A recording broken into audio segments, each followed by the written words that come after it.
Ngayong araw ay magsusurvive ako ng 100 days dito sa Hardcore Java Edition. At ang main goal ko dito ay makapag full diamond armor at mapatay ang Ender Dragon. Siyempre, day 0, puputol muna ako ng puno.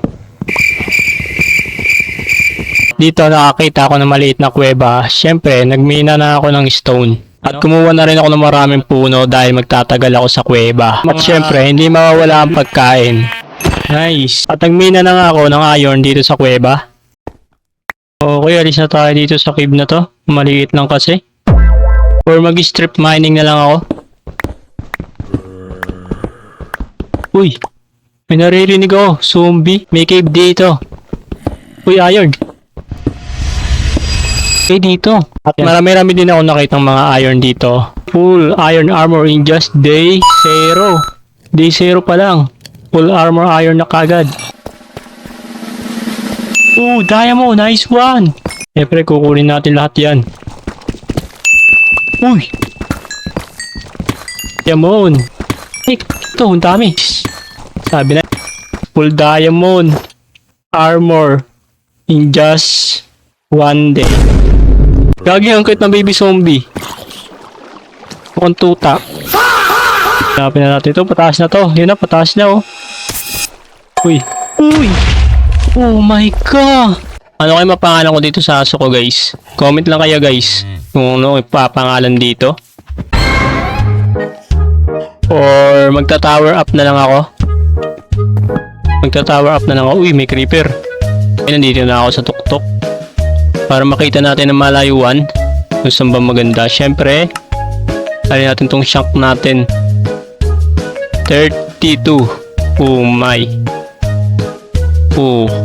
Yan ang FPS natin. Grabe FPS ko. Baka mahulog ako dito ah. Di ko ako dito pag nahulog ako dito. Dito na ba magtatayo ng base? Saan ba?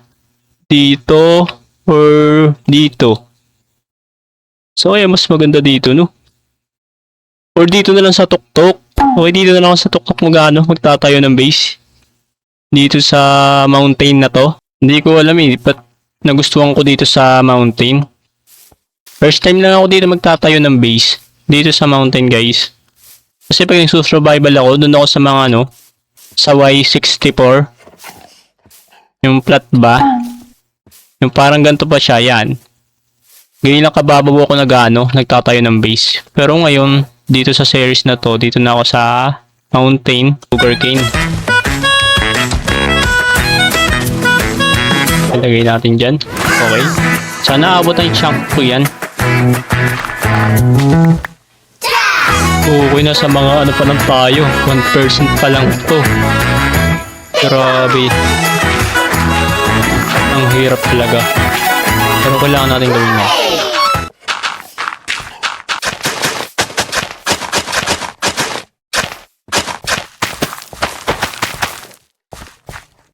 Tahanan.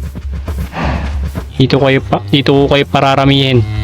At dito ay day 8 na, wala akong ginawa kundi mag-grind ng mag-grind.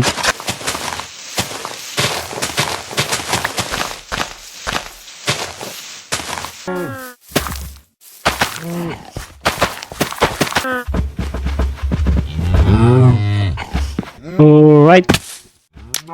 Okay. Muna ako maghahanap ng fortress. Dito men. Oh my god. Bata pa lang, palaban na. Kailangan natin dito. Kailangan naman natin dito ng dirt. Uy, lumaki na. Tapos ganyan. Day 13, kumuha lang ako ng maraming leather para gumawa ng bookshelf. At day 14, nakakita ako ng village. At nilista ko na to sa may waga kong libro. Uy, village na naman. Nakakita naman ako ng panibagong village. Siyempre, nilista ko ulit to. At nakauwi na ako dito. At meron na akong 16 bookshelves para dito sa enchanting table. At ang kulang ko na lang ay XP. Day 15 to 20 ay pumutol ako ng maraming puno dahil gagawa ako ng mob farm blocks. At sa taas nga pala ako magagawa ng mob farm para mataas ang spawn rate ng mga mob. At yung karugtong ng day 21 ay hindi ko na nasama dahil biglang na full storage ako kaka-record. Buti na lang may tumulong sa akin isang kaibigan na may alam sa storage ng mga PC. Kaya nakapag-record pa ako.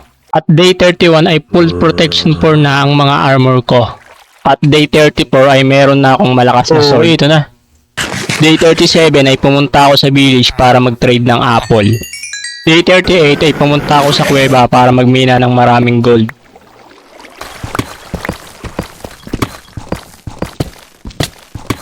Day 40 ay umuwi na ako. At niluto ko lahat ng mga gold at gumawa ako ng golden apple. At day 41 ay pumunta ako sa nether para kumuha ng blaze rod. Nice one. At pumatay na rin ako ng enderman para sa ender pearl. At nag-trade ako sa piglin kaso walang binigay na ender pearl. Kaya pinatay ko. At day 42 ay nakakita na ako ng fortress. Ito, nandito lang pala makikita. Ang sakit na nun eh. Uy! At syempre, bago ako umuwi, nilista ko muna to sa mahiwaga kong libro. Nice.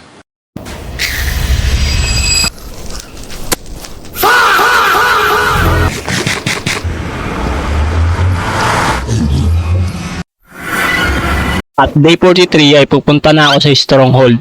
Wala, ang cute oh. Gagi, ang cute ng mga to. At day 44 ay nakita ko na ang stronghold. Eto na. Sakto.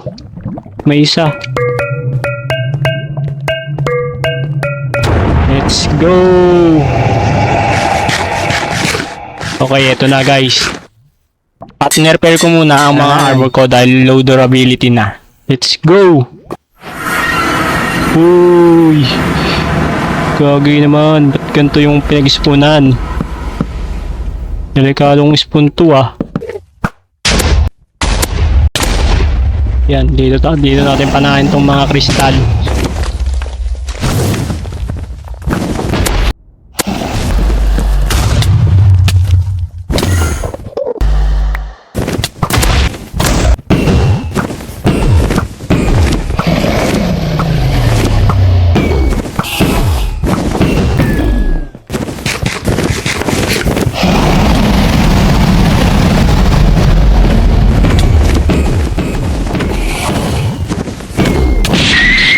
Uy! Come on, dragon!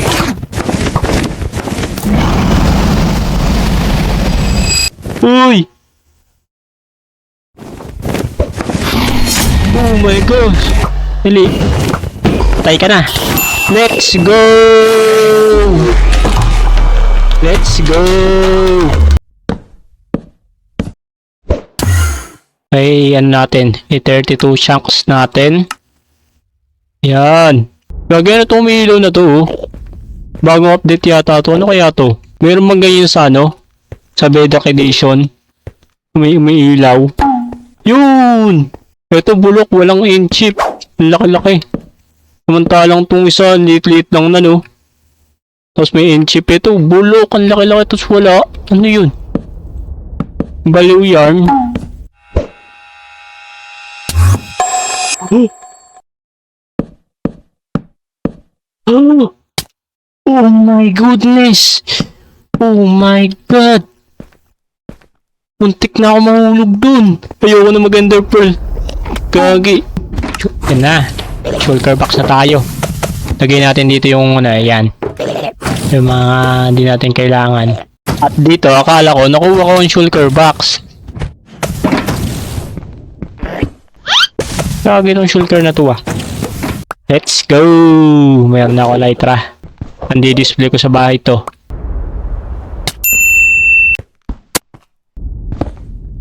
Yun! Oh!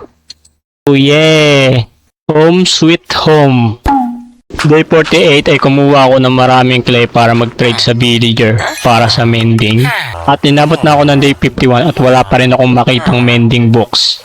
At kaya umuwi na lang ako. And eto na siya guys. Susubukan natin ibang method na pagsira ng mga stone na to. TNT gagamitin natin dito. Sasabugin natin to.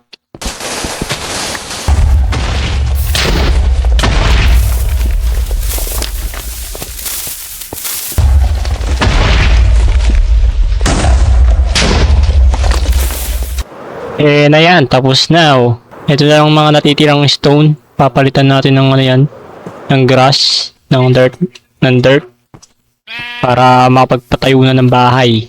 Gagamitan natin ng magic to. Yan. Magic. Yan na, tapos na. Ang kailangan na lang natin dito is mga materials para sa paggagawa ng ng base ko, ng house. End up na siguro to dahil naghihingalo ng axe ko. At day 6-7 ay sinimulan ko na ang paggagawa ng bahay.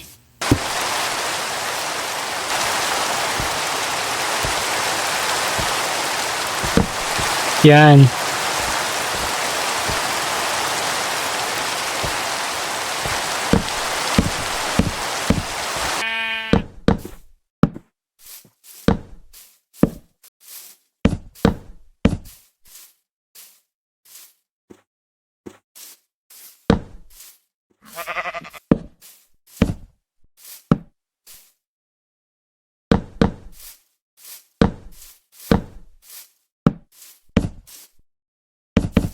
At day 74 ay pumunta ako sa end para kunin yung naiwang kong shulker box.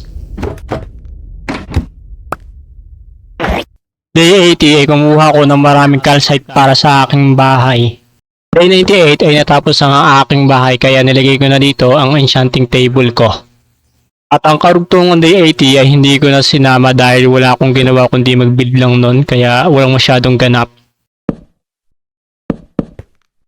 At dito naglagay lang ako ng flower pot para may buhay itong aking bahay.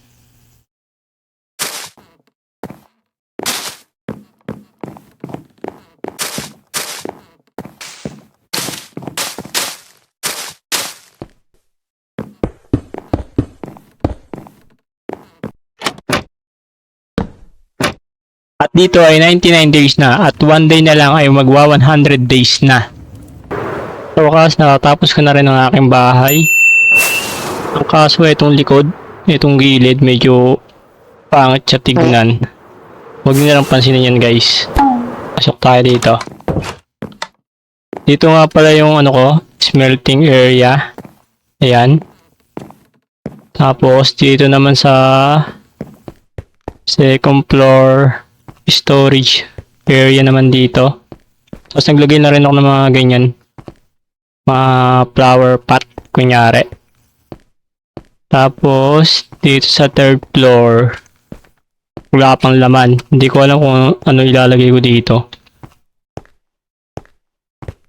Hindi ko alam ba't gumawa ako ng ganitong kalaking bahay wala, gusto ko lang talaga ng malaki. Dito nga ay nilipat ko na ang lahat ng mga gamit ko papunta dun sa bagong storage room. Let's go, 100 days na, tulog na tayo.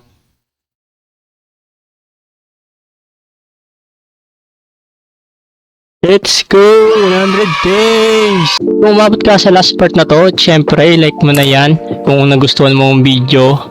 At mag-follow ka na rin para sa next episode 2 para updated ka. At hanggang dito na lang ang video. Goodbye!